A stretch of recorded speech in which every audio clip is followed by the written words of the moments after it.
It is my firm belief that our world suffers equally from the vocalization of violence, ignorance, and hate, as it does from the silence of steadfast, wise, and good people.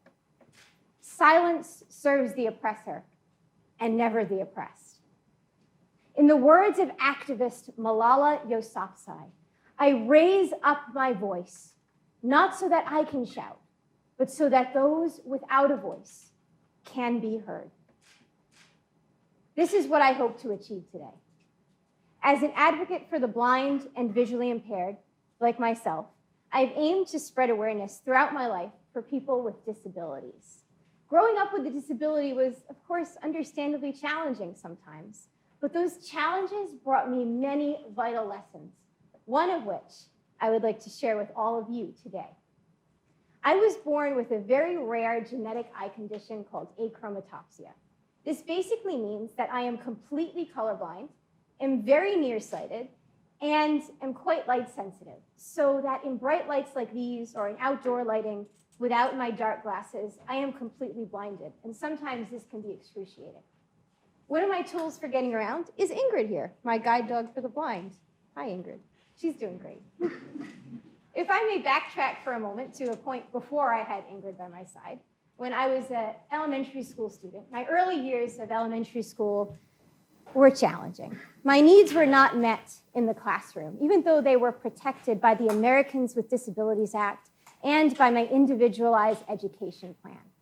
As a result, I would experience debilitating fatigue and frustration, even though these services were actually really simple, like a seat at the front of the classroom, enlarged handouts on anti-glare paper, use of a white cane. It was a rarity that I ever received them, even though my parents were powerful advocates for my case. To make matters worse, teachers and administrators often misunderstood the idea of disability. I remember one administrator saying to me that she was surprised that I could be both legally blind and intelligent. Another said to me with my mom in the room that it was not worth the school department's investment to enlarge or modify my mathematics materials because I'm a girl. Girls aren't supposed to be good at math, and I'm blind, so what would I be doing with math anyway? One of the more dramatic turns was in second and third grade when I would be shut alone and isolated in a room during recess. I was not allowed to go outside on the playground with the other children because I was considered a liability. So this was challenging. But as you can imagine, I couldn't stay silent. Neither could my parents. So they formulated a plan so that I could receive my legally obligated free and appropriate public education under the law. I was homeschooled from the middle of third grade onward through my senior year of high school through online curriculums, and it was amazing. To top it all off, I received a 98% average at the end of high school in all my mathematics courses, proving that even for blind girls, math is really cool and really helpful. But I realized I was one of the lucky ones. And the moral of the story is that I learned from a very young age that our society sees disability in a somewhat negative light, and that young people, especially with disabilities, especially young people and women, are often not taught or encouraged to use their voice. My parents taught me how to advocate for myself. They taught me the laws that protected me, and that is my power. But there are so many people, especially in the developing world, who are not nearly as lucky.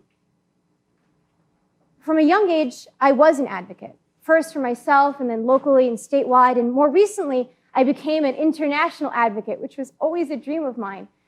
Now I get to speak before the United Nations. I get to speak with UN Women. And it's so cool because I get to intersect disability and gender equality together to show that this issue of gender and disability intersectionality is quite a challenging one. A unique population facing unique threats and unique challenges, but it rarely ever gets press. The UN predicts that 75% of women with disabilities are unemployed. 83% of women with developmental disabilities could be sexually assaulted during their lifetime. There's a 1% literacy rate. And I cannot stay silent in the face of those statistics. But USAID predicts that women with disabilities are the most powerful potential community leaders, perhaps because of the challenges that we have to face just to go about our day-to-day life, just to be taken seriously.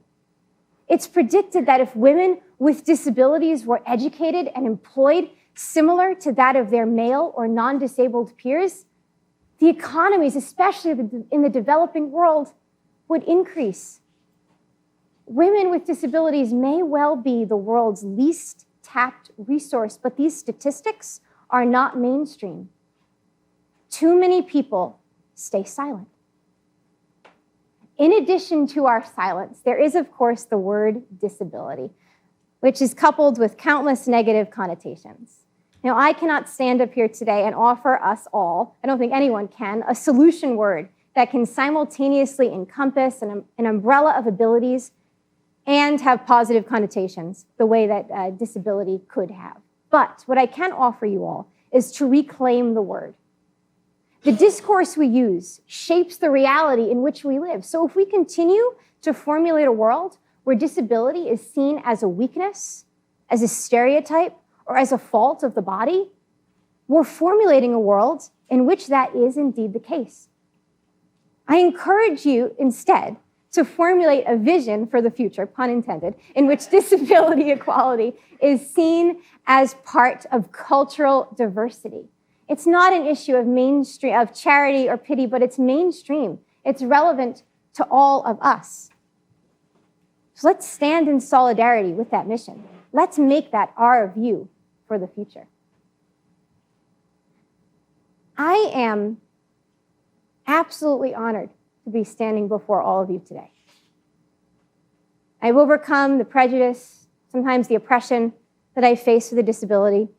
Back in my elementary school years, I was pretty much made to feel as if my voice did not matter by those people in that school department. I was made to feel as though my voice and my mission was worthless outside of my family. And then I faced an illness as a young teen that should have claimed my life. But I'm standing here today before you, and I am living my dream. I am a triple major. That's crazy. I'm in political science, communication studies, and philosophy. Here at the University of Rhode Island, I am absolutely honored to get to work with people, professors especially, who are so enthusiastic about sharing their wisdom with someone like me, and I am ready to soak that up like a sponge. I used to dream about my current reality, of a place where I could be accepted as a whole person, as someone with hopes and dreams, not just as that token disabled person, or as the person with eyes that just work a little bit differently. And I know that I wouldn't be standing here today if I didn't have grit and perseverance and all those things. Those are great. But I know I would most definitely, 100%, never be standing here, literally and figuratively, if it was not for people like my parents, my professors here at URI, and the people who saw something in me and have allowed me to pursue my personal definition of success, who did not stay silent. Close your eyes for a moment. Now, I can't see you because I'm blinded by the light and all that, but Ingrid here, she can. She's going to watch you, so don't open your eyes until I tell you to. Ingrid, are you watching them? I hope so. Think of someone in your life. It can be anyone.